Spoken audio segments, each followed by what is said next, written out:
Dios los bendiga a cada uno de ustedes. Es un gusto poder estar compartiendo esta enseñanza bíblica que estamos desarrollando cada semana en la serie denominada Por la Fe. En esta oportunidad el tema que he titulado es Su cercanía con Jesús.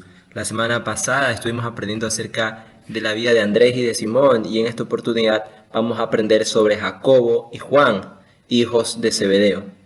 Pero antes de desarrollar este tema, quisiera que usted, ahí donde se encuentra, me acompañe a orar. Padre, a ti nos dirigimos en oración y quisiéramos rogarte que puedas acompañarnos en este estudio.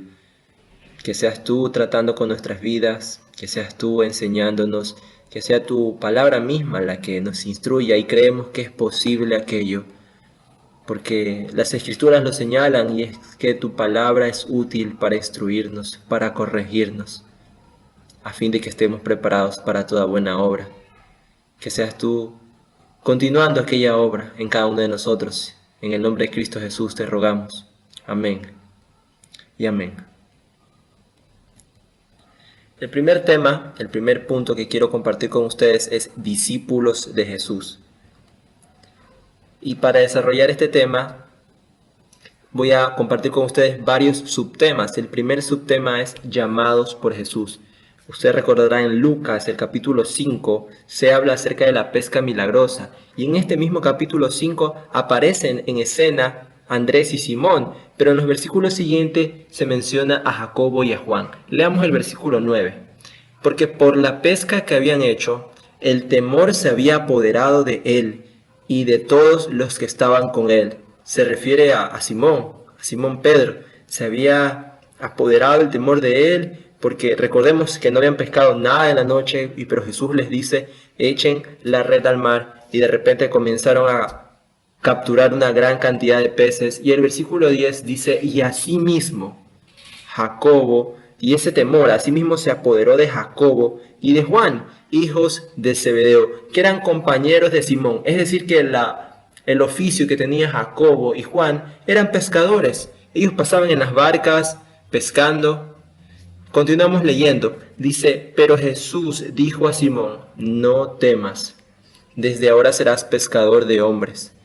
Y cuando trajeron a tierra las barcas, dejándolo todo, le siguieron. En este le siguieron se refiere a que le siguieron Andrés, Simón, Jacobo y Juan. Un dato también importante es que el nombre de Jacobo también se lo conoce como Santiago. Algunas versiones dicen Santiago y Juan, hijos de Zebedeo, o Jacobo y Juan. El siguiente subtema que quiero compartir con ustedes es cuando ya estos dos personajes, tanto Jacobo como Juan, comenzaron a compartir con el Señor. Y vamos a ver algunas porciones bíblicas en las que aparecen simultáneamente estos dos personajes. Leamos Lucas capítulo 9, del 52 al 55. Dice, cuando se acercaba el tiempo de ascender al cielo, Jesús salió con determinación hacia Jerusalén. Envió mensajeros por delante a una aldea de Samaria, para que se hicieran los preparativos para su llegada. Pero los habitantes de la aldea no recibieron a Jesús, porque iba camino a Jerusalén.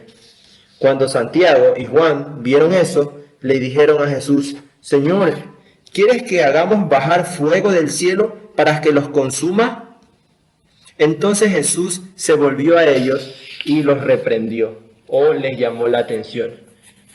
¿Qué podemos aprender de este pasaje?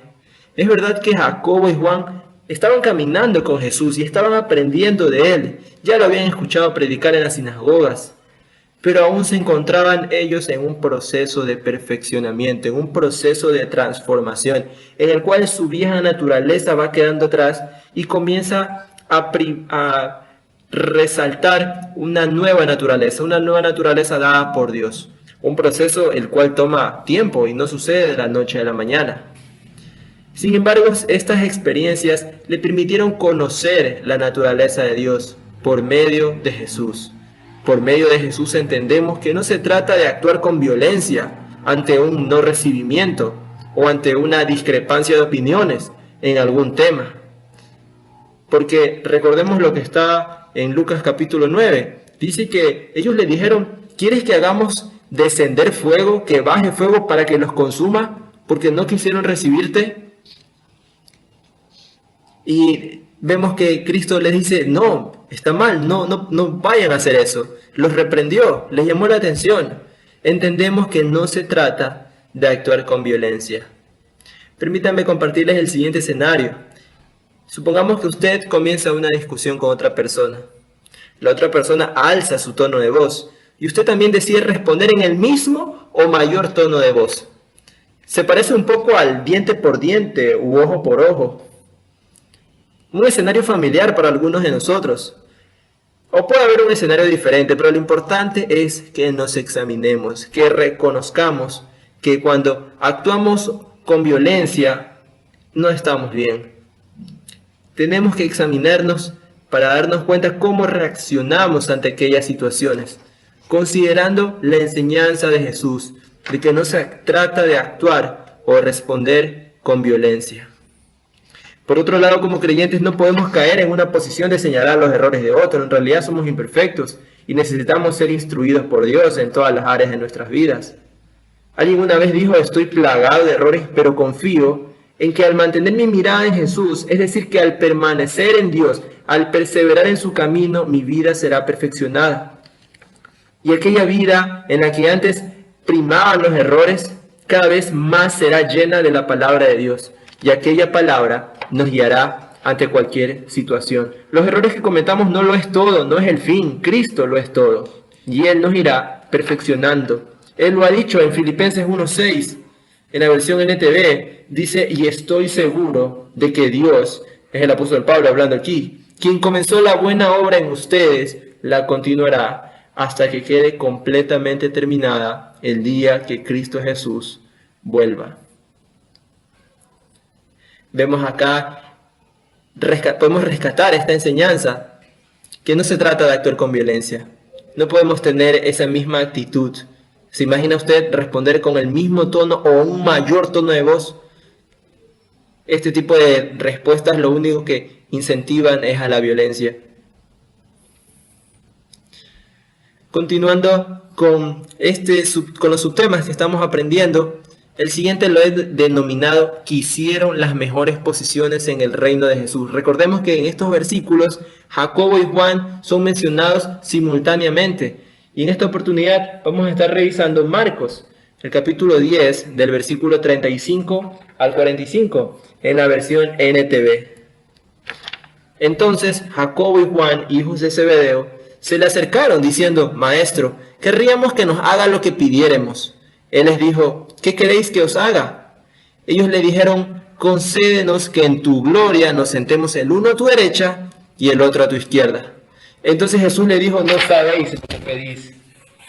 ¿Podéis beber del vaso que yo bebo? ¿O ser bautizados con el bautismo que yo soy bautizado? Ellos dijeron, podemos, Jesús. A la verdad del vaso que yo bebo beberéis, y con el bautismo con que yo soy bautizado seréis bautizados. Pero el sentaros a mi derecha y a mi izquierda no es mío darlo, sino a aquellos para quienes está preparado. Cuando lo oyeron, los otros 10 discípulos comenzaron a enojarse contra Jacobo y contra Juan. Mas Jesús, llamándolos, les dijo, sabéis que los que son tenidos por gobernantes de las naciones se enseñorearán de ellas, y sus grandes ejercen sobre ellas potestad, pero no será así entre vosotros, sino que el que quiera hacerse grande entre ustedes será su servidor. Y el que de ustedes quiera ser el primero será siervo de todos. Porque el Hijo del Hombre no vino para ser servido, sino para servir y dar su vida en rescate por muchos. Una pregunta similar es, ¿qué podemos aprender de los siguientes versículos que hemos leído? La respuesta es que una vez más podemos aprender sobre la naturaleza de Dios por medio de la vida de Jesús, por medio de las palabras del Cristo. En esta ocasión los temas son sobresalir ante los demás y el servicio. Dios muestra por medio de Cristo lo siguiente.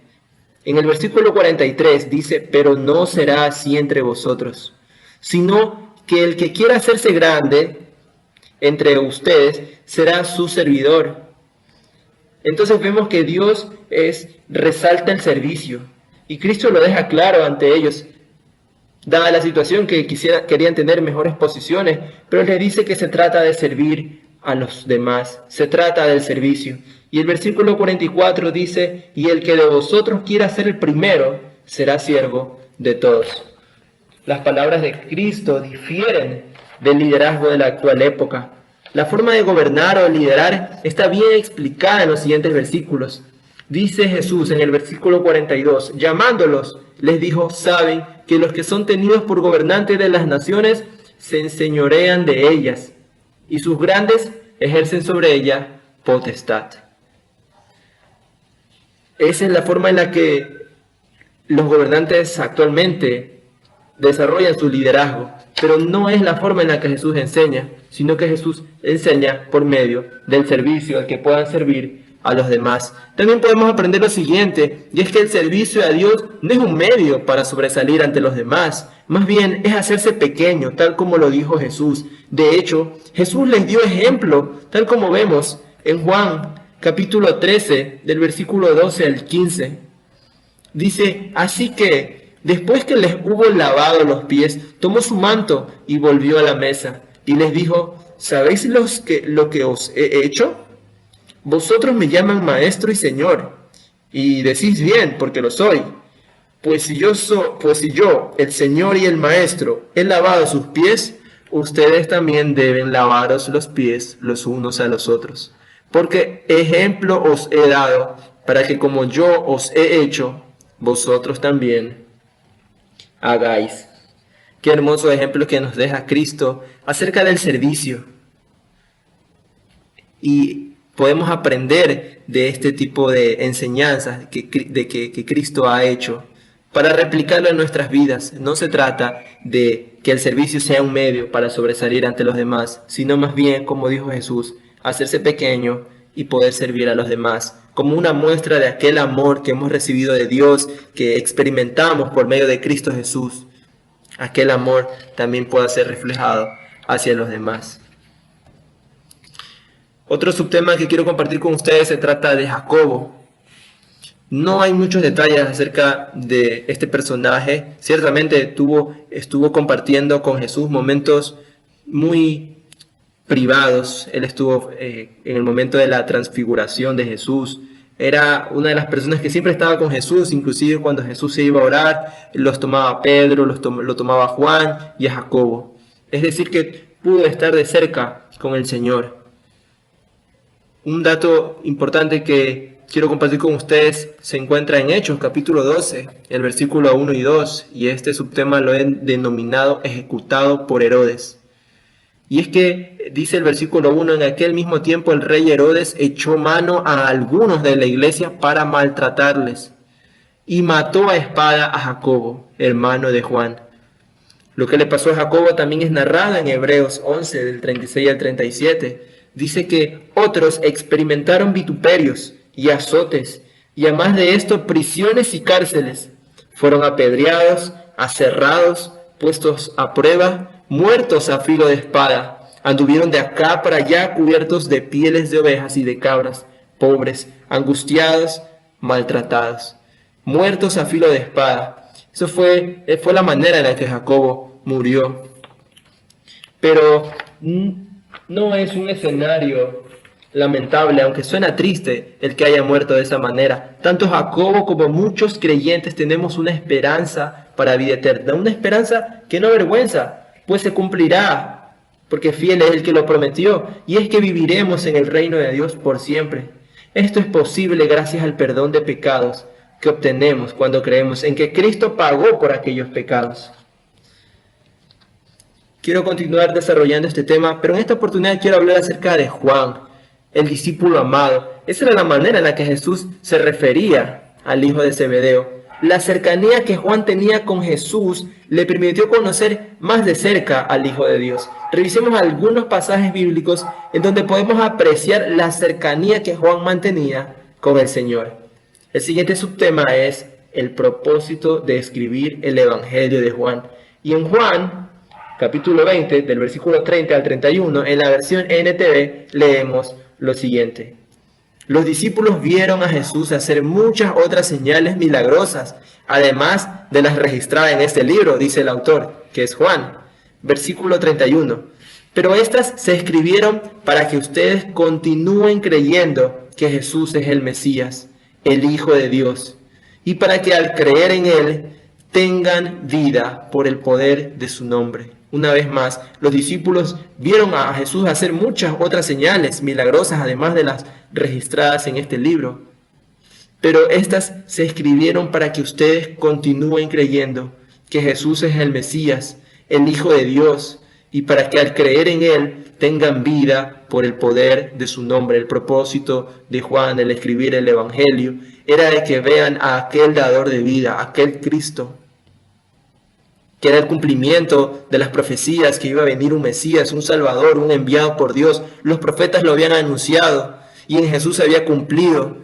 Entonces Juan se dirige a aquellas personas para que crean en Jesús y que creyendo en Él tengan vida en su nombre.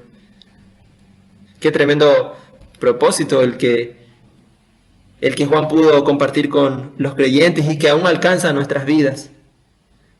El siguiente tema que quiero compartir es Cristo, la palabra eterna. Y seguimos revisando aquello que Juan pudo escribir en su Evangelio. En este caso es Juan capítulo 1, del versículo 1 al 5. Y también vamos a leer el 14 y el 18.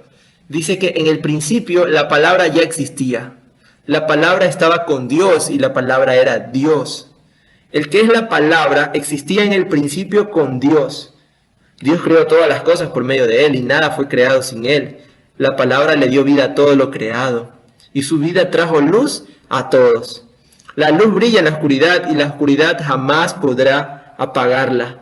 El versículo 14 dice, entonces la palabra se hizo hombre y vino a vivir entre nosotros. Estaba lleno de amor inagotable y fidelidad. Y hemos visto su gloria, la gloria del único Hijo del Padre. Nadie jamás ha visto a Dios, pero el único que es Dios está íntimamente ligado al Padre. Él nos ha revelado a Dios. Qué tremenda porción bíblica, es maravillosa y gloria a Dios por su palabra. Es increíble lo que Juan nos puede narrar en este capítulo 1. Cómo él puede describir aquella palabra, aquel verbo, como en otras versiones lo dicen. Aquella palabra que trajo luz, que trajo vida a todos, aquella palabra se hizo hombre y vino a vivir entre nosotros, y es lo que Juan comienza a compartir, a narrar. Aquel Cristo vino a revelar al Padre para que ahora sean acercados a Él. Cristo, la palabra eterna. La cercanía de Juan con Jesús le permitió compartir, le permitió escribir esto que ahora leemos. Y que trae mucho gozo, que trae esperanza para aquel que antes estaba muerto en sus delitos y en sus pecados. El siguiente versículo que quiero compartir con ustedes está en la primera carta de Juan. Este subtema es comunión con el Padre y con el Hijo.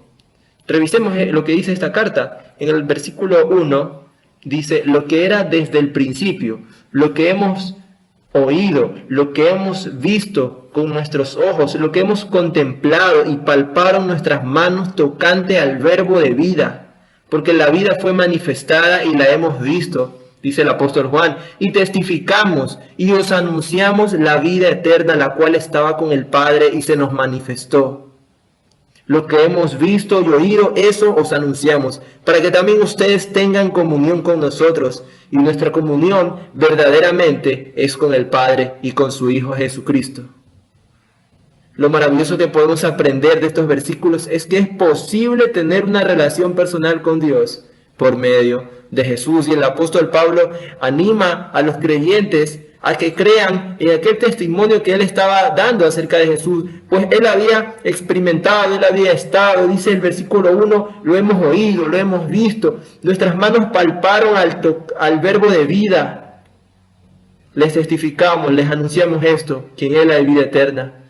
El que estaba con el Padre se nos ha manifestado. Este capítulo 1 de la primera carta de Juan es muy similar al capítulo 1 del Evangelio de Juan, aquella palabra se hizo carne, podemos aprender que es posible tener una relación personal con Dios por medio de Jesús. Podemos conocer a aquel Dios que tal vez en algún momento llegamos a pensar que era muy distante. ¿Cómo puedo relacionarme con un Dios que ni siquiera puedo ver? Por medio de Jesús es posible. Estas mismas palabras que hace Juan, podemos replicarlas para que otros tengan comunión con el Padre por medio de Cristo Jesús. Para resumir, recordemos algunos puntos que hemos estado aprendiendo por medio de estos personajes. Y es que Cristo les llamó la atención cuando quisieron hacer descender fuego del cielo. No se trata de actuar con violencia. No es lo que Dios nos quiere enseñar a nosotros. No es algo característico de nosotros. El segundo punto es que Cristo les explicó que la vida del creyente debe caracterizarse por servir a los demás. Y no se trata de que estas posiciones privilegiadas sean un medio para sobresalir. Es totalmente diferente a lo que vemos en la actualidad.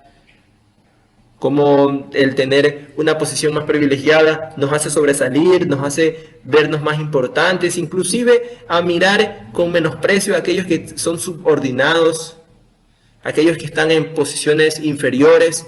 Inclusive la autoridad que una persona puede llegar a tener puede llegar a ofender a aquel que tiene una posición inferior. ¿Por qué? Porque yo tengo una posición superior, entonces tú no estás a mi altura. Puede haber mucho de un menosprecio, ofensas a causa de la posición, pero si se dan cuenta es contrario en Cristo Jesús y no se trata de aquello, se trata de servicio, se trata de un respeto. Jacobo, Juan y Pedro tuvieron el privilegio de compartir momentos privados con Jesús. Como les había dicho antes, estuvieron en la transfiguración y también estuvieron compartiendo varios escenarios en los que Jesús se iba a orar a solas. Estaba Jacobo, estaba Juan, estaba Pedro. Esta cercanía cambió sus vidas. Y en el caso de Juan, no solo llegó a escribir el Evangelio que lleva su nombre, como estábamos viendo, está la primera carta de Juan y las otras cartas. Pero ¿cuál fue el propósito? El propósito era de que crean que Jesús es el Cristo, el Hijo de Dios, y que en su nombre tengan vida eterna.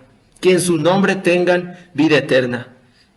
Qué maravilloso es ver cómo Dios llega a obrar en la vida de una persona para hacer grandes cosas en el nombre de Dios. Quisiera que usted reflexione en la siguiente pregunta, ya que estamos hablando de la cercanía con Jesús. ¿Cómo está su cercanía con Jesús? ¿Cómo está? No sé la respuesta, usted la sabe, pero pensemos que esté usted muy distante del Señor. Tal vez se siente muy distante de Él, tal vez se siente muy distante de su palabra, o de acercarse en oración a Él. Sea cual sea la respuesta, sepa usted que puede acercarse al Señor en oración y recibir de Él fortaleza, ayuda, y experimentar el amor de Dios, aquel amor el cual le perdona, el cual le fortalece, un amor que le va a llevar una vez más a los brazos de Jesús. Le animo a que se acerque una vez más al Señor. ¿Qué tal si usted, por otro lado, está distante de Jesús, pero la respuesta es a causa del pecado? Y es verdad, usted que está escuchando este audio, si aún no forma parte del pueblo de Dios, es por causa del pecado. La consecuencia del pecado es que a una persona lo mantiene distante de Dios. Ciertamente lo es así. El pecado ocasiona un distanciamiento cuyo fin es una eternidad sin Dios. Pero ese no es el propósito de Dios. Dios tiene un propósito diferente para el ser humano. Y el propósito es que tengan vida en el nombre de Jesús por medio de la fe en Él. Es aquel el propósito, tal como lo leíamos en Juan, y es el propósito para aquel que vive distante de Jesús a causa del pecado. El pecado lo mantendrá cegado, pero tendrá un rumbo diferente cuando decida creer en Jesús. Es mi ánimo de que usted pueda creer en aquel dador de vida, que sea libre del pecado y que haya una nueva vida en su persona. Quisiera finalmente orar y darle gracias a Dios por acompañarnos en este estudio. Padre, te damos gracias a ti. Eres tú quien puede enseñarnos, eres tú quien puede guiarnos. Rogamos para que tu palabra pueda ayudarnos en aquellas áreas que reconocemos que estamos mal, como aquella pregunta que se pudo plantear: ¿qué tan cercano estamos a Jesús? Si hemos estado muy distante, creemos que tú puedes recibirnos como aquel hijo que decidió un día alejarse de su padre y tomar su propio camino, su propio rumbo. Mas el Padre estaba ahí esperándolo. Creemos que tú puedes recibirnos con brazos abiertos y experimentar tu amor y tu perdón, y no volver a equivocarnos tomando un rumbo diferente, sino estar agarrados a ti y caminar junto a ti, caminar bajo aquellas instrucciones que tú nos brindes. Padre, obra en cada uno de nosotros. Te pedimos esto en el nombre de Cristo Jesús. Amén y amén.